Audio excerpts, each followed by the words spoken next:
Раздвижено е низ Куманово, особено на градските пазарчиња и прометните улици, каде секојдневно минуваат стотици граѓани.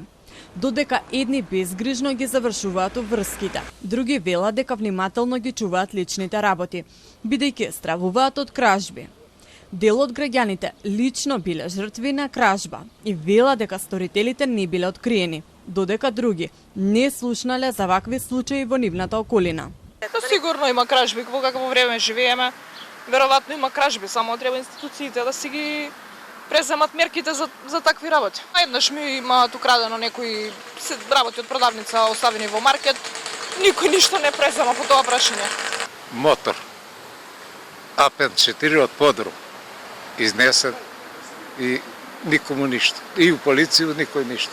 Може да се чуе само, а иначе да видиш, тој не може да видиш. Па страво, секогаш постои страв, знаеш. Секогаш на некој начин постои. Меѓутоа, тоа е сега, гледаме да се заштитиме колку можеме на некој начин.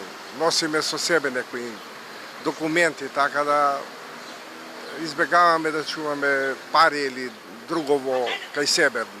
Не знам. Не сум чуo да сега, не знам. Па до сега нема ништо такви работи.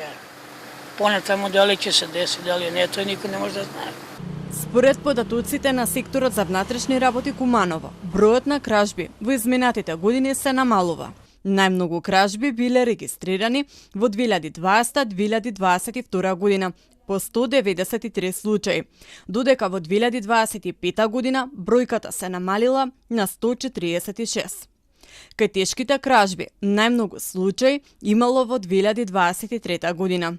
Според МВР, се повеќе од случаите се решаваат во првите 6 месеци од годинава. Во Куманово се евидентирани 42 кражби и 88 тешки кражби. Од нив, полицијата расветлила 71,4% од кражбите и 51,1% од тешките кражби, што е највисока успешност во споредба со истиот период од претходните години.